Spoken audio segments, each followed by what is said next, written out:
I think it's fair to say that any estimate, any real credible estimate, especially if the person is being honest, they would say Sanders is leading this race, that he is a front runner in this race, that he has the best chance of winning this race.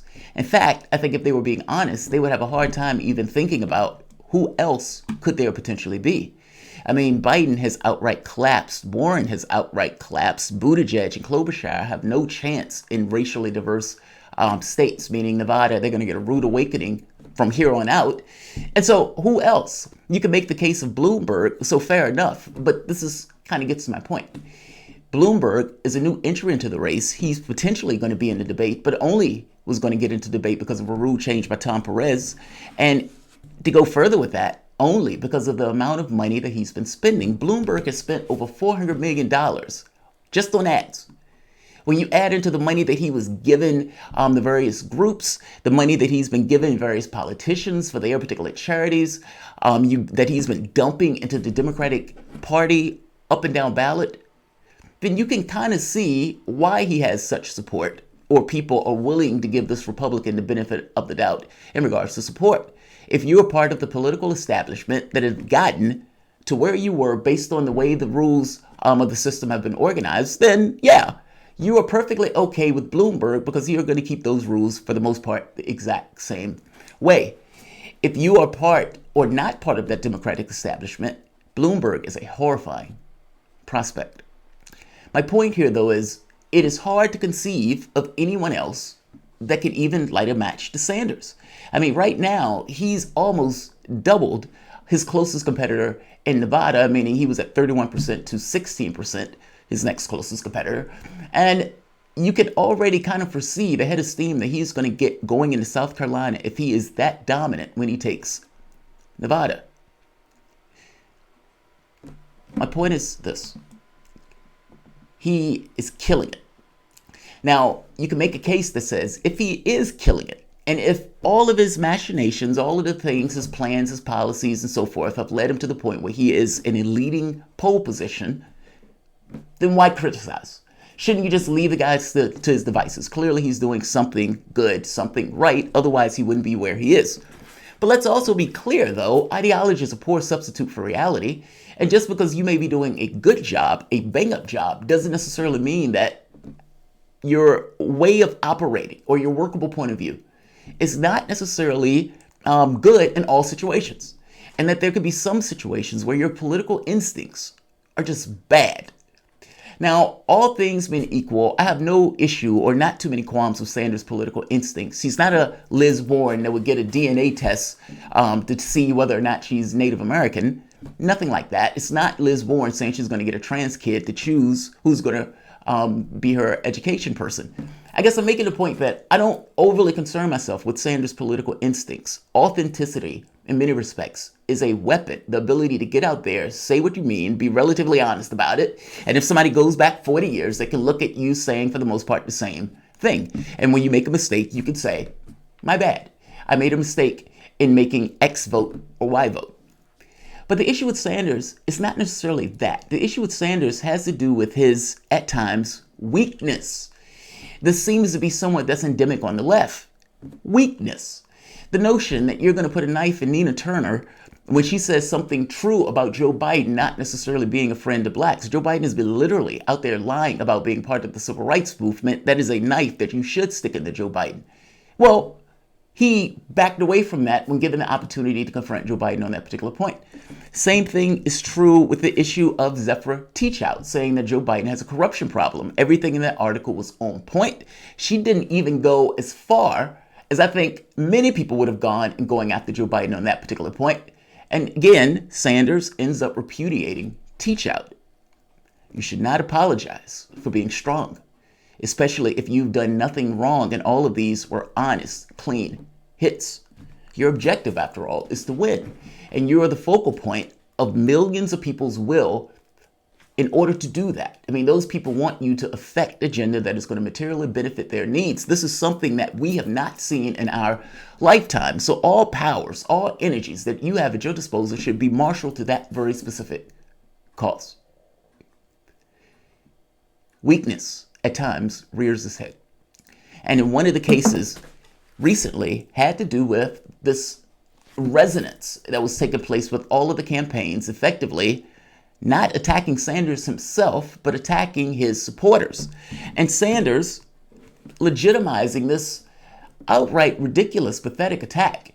I mean, ultimately, all supporters, all campaigns have supporters that say bad things to other campaigns on Twitter, on Facebook.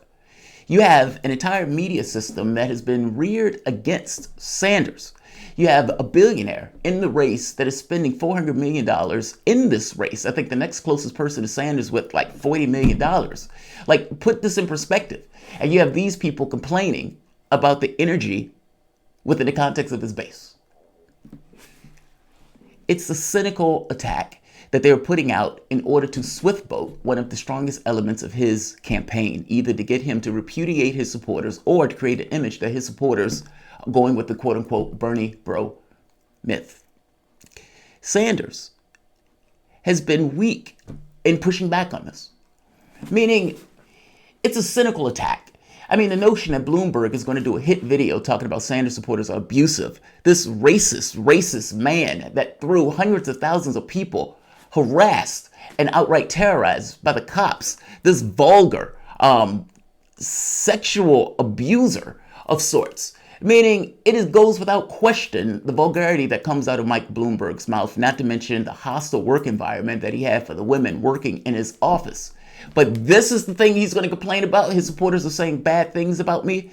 Same thing with Joe Biden. Literally, flagrantly lying about everything from the Iraq war vote to Social Security. And yes, being a part of the civil rights movement. But Joe Biden cynically will also put out a video saying, oh, Bernie supporters are saying bad things about me.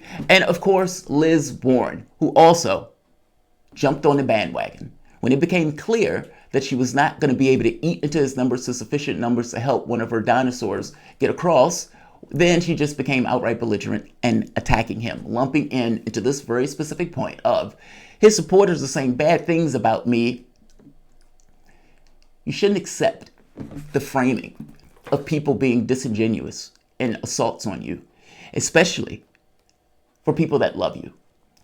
Meaning, this is the Jeremy Corbyn issue, where he was willing to ditch people who had an ideological alignment with him and loved him and backed him and supported him for people who would have drunk lattes while they gurgled in his own blood. The same thing is true for Sanders. The last thing Sanders should ever do is go out and attack his supporters in favor of people who disingenuously attack him and are not looking for the best interests of him or his supporters. He finally hits the right answer to this. He finally stops accepting their framing of the world. He finally stops accepting this notion that my supporters are somehow uniquely different than the other supporters in regards to saying bad things about other people on Twitter. He finally backs his supporters. I don't know who set him down in the room. I don't know if he was just watching my videos where I say don't apologize for weakness and the last thing you should do accept their framing of the world. If you run, they will chase you. So don't run any more than you would run on this notion of being a democratic socialist. If you allow them to make this argument about that framing of the world, you allow the public to get this idea in their heads based on the gaslighting that is taking place with these disingenuous actors who would kill for even half the level of support that his supporters are putting out. I'm going to show you Bernie Sanders' answers. He's given two. One in the town hall recently that's just took place last night, and one that took place maybe a day or so ago. Both of these answers are good. And this is literally how he should have started to answer this the very first time this nonsense started to rear its head. Welcome to the Soapbox.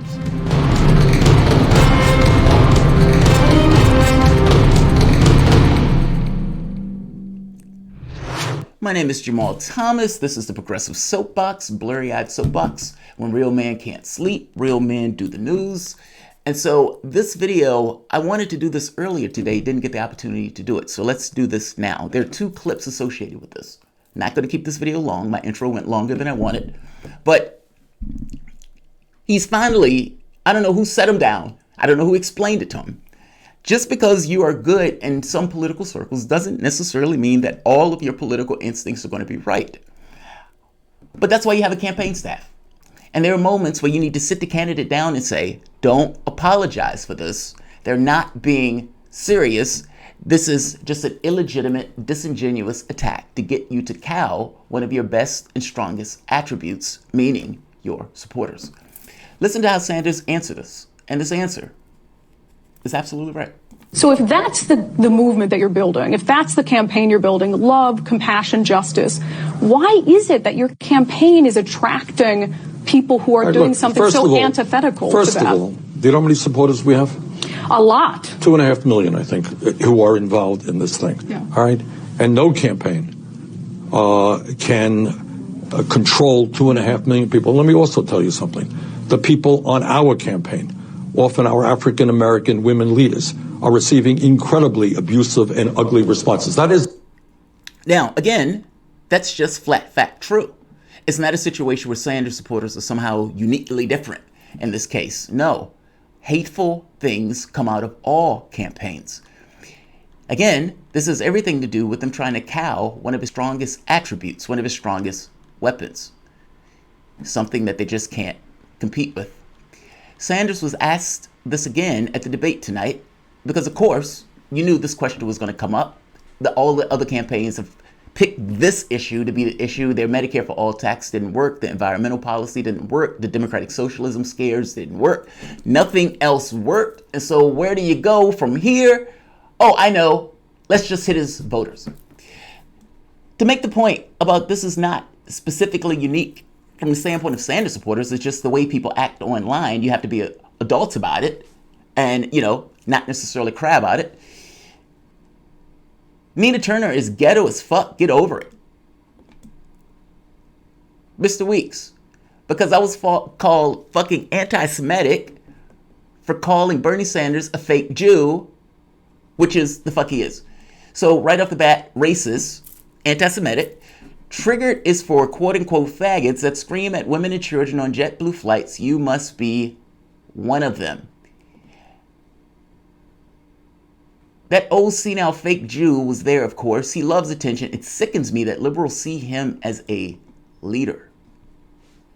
Can we stop pretending that the notion that Sanders supporters are somehow uniquely aggressive on... It's nonsense. It's nonsense. It's political attack. He answers this again. And by the way, your supporters online are just your supporters online. They're just voters. There are people who push for you. There are people who agitate for you, but they're not your surrogates. They're independent actors. And those independent actors have very clear political objectives that they want to accomplish. And I tell you this, if Bernie Sanders deviated from his particular policies, those people will pull away from him because it's not an issue of a cult. It has more to do with the policies that he is espousing. His strength is authenticity. And if he finds himself in a situation where he loses that, in the same way Biden's argument with electability shriveled up, Sanders would also. This is a strength. By the same token, that doesn't necessarily mean you need to be weak and pushing back on people who are being disingenuous in their attacks on you. So whoever explained this to him, whoever tapped him on the shoulder saying, don't do this, thank you for your service. This is Sanders answering this again at the town hall tonight. But let me just say this. Talk to the people in my campaign, often the African-American women in this campaign. Talk to my wife about the kind of ugly attacks that have come into us. So right now, which is a very serious national problem, we have an internet which is essentially the Wild West. Somebody could say, hey, I'm Anderson Cooper, and Zippo say some ugly things. And right now that cannot be stopped. All right? So yes, I want to have this campaign focus on the important issues facing the American people. I've just said a moment ago, as I've said many times, I'm going to support, if I don't win this thing, I'm going to support somebody else who wins it. All right, and I don't want to see terrible personal attacks. We can disagree on the issues, not personal attacks, but that is not just my campaign. We got millions of supporters out there. We've got millions and millions of supporters, and I dare say 99.9% are people who would never, ever do that. Now, he's probably right. He's probably right. And again, the lunacy of believing that a campaign could somehow tone police millions of people that are on social media. Again, I keep making this point. They're attacking not Sanders, they're attacking his supporters. His supporters who are animated and is pushing and agitating for political change. Supporters that they are going to actually need to win. So the notion that you're going to, for whatever reason, believe that you can't necessarily do anything about the candidate himself, the horse is out the barn, so let's just try to kneecap his supporter. That's sad and pathetic. And at this point, it seems that Sanders has finally gotten to the point of not necessarily taking their framing of the world and making his argument and talking about it. That video that Rocha made saying Sanders, repudiates his people. Thing is, you shouldn't repudiate your people for that. All of the campaigns, for the most part, behave the same way. I wish he would have hit upon this like from day one, especially when it looks like there was a resonance about it, especially when Warren jumped in on it. When Warren jumped in, you knew it was a bandwagon effect. And they didn't have anything else to hit him with, so that's what they hit him with. He had to know that this was a political touchstone. He had to know that they were being disingenuous. And if he had to know that, maybe it was just one of those things of needing to come up with a good response for it. This is an adequate response. Tomorrow, at the debate, this will come up again. The catch here is if Sanders didn't say this, say for the moment that he kept going with this notion of, I'm not going to back my supporters if they're saying bad things. The moment that he would have gotten to the debate, that would have been something else that they would have been used to hit him with. And all of the other campaigns would have been swirling, hitting him on that very specific issue. This is kind of my point. Weakness is not something that's prized in this situation. Weakness is one of those things that they will attack you with and chase you and hunt you down on as a political hit point. This particular argument is an argument that he can legitimately take with him into the debate to make the point of, it's not just me, guys, it's social media. Social media is what social media is. I appreciate all the support that I have from all of these people who are out there agitating and pushing for better things. And then you immediately go and you point, say, Bloomberg, this sexist, racist person. And then you go to Biden and say the guy who's been lying about pretty much his entire record as he's been running in this particular race. And you go down the line and you make your points. But you don't repudiate your own base, especially in favor of people who hate you. So I'll leave that here. Krillin, Mini Mike is a dream candidate for Trump. Yes, Trump never thought in his wildest dreams he would have an opponent more racist than him. Isn't that amazing? Like, think about what we're talking about for the moment. Mike Bloomberg has given all sorts of money up and down the Democratic Party establishment. Everybody who, for the most part, backs him know that Bloomberg can write check after check after check. Bloomberg can literally reshape the Democratic Party in its own image. And it wouldn't cost them much to do so. All of the backing that he's been getting, the African-American support, the Stacey Abrams of the world, all of these groups that have come out supporting him, Emily's List, for example, supposedly a pro-woman group, also pro-Bloomberg because Bloomberg been giving him tons of cash. But again, pro-woman group backing a guy who is vicious towards women. I mean, this is the weird politics that we've ended up with. The billionaire class and the millionaire class, the oligarchs in this country, have finally come to the conclusion that the Democratic Party cannot be trusted. And because the Democratic Party can't be trusted, they themselves have to get involved in carrying the burden. Meaning Joe Biden, who would have served the interests of the billionaire class every bit as much as Obama, every bit as much as Bill Clinton, could not sell it. He couldn't sell it.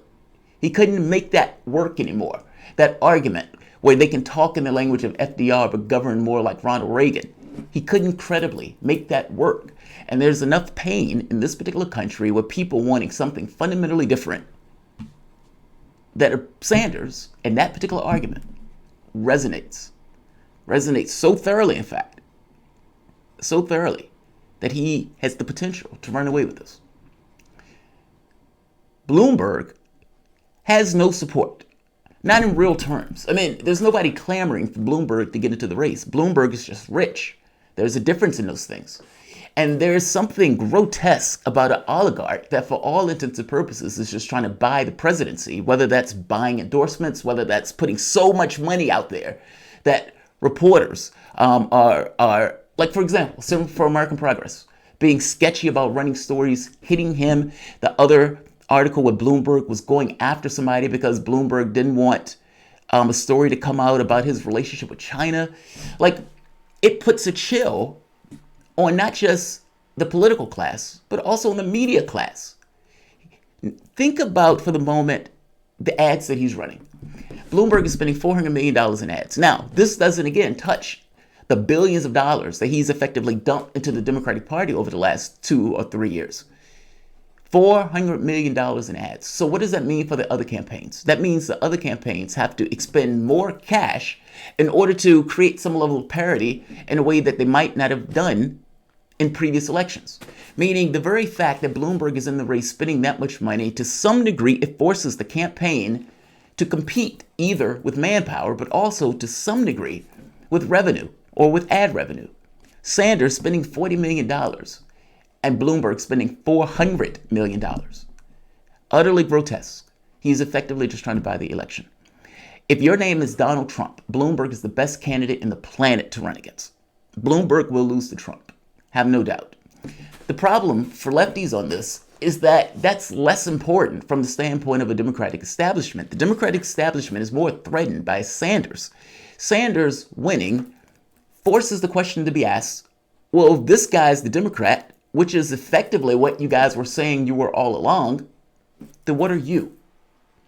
What is a Hillary Clinton in the context of a Bernie Sanders president? What is a Barack Obama in the context of a Bernie Sanders president? Third-way Democrats who thought for the most part they had gotten rid of these New Deal Democrats found that these guys haven't gone that far at all, and that the raping that has taken place of the middle class, of the poor, has galvanized a large segment of the population to be amenable to that particular argument that somebody like Sanders would make.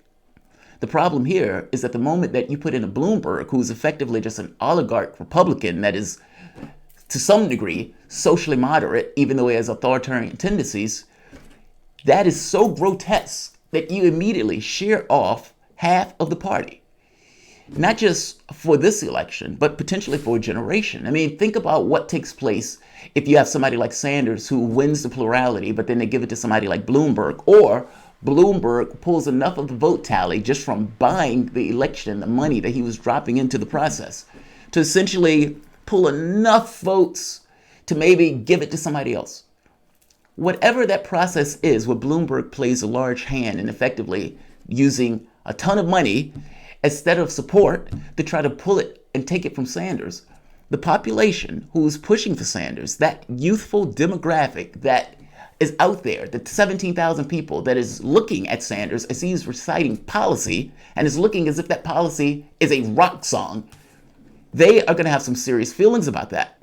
This is not the intellectual backing of a candidate. You must understand there's a difference in that. When people are saying, yeah, I think Joe Biden can win, I think he's more electable, that's not the same thing. I'm talking about a certain ideological devotion to somebody who's saying things that they have not heard in their lifetime, is saying it strongly.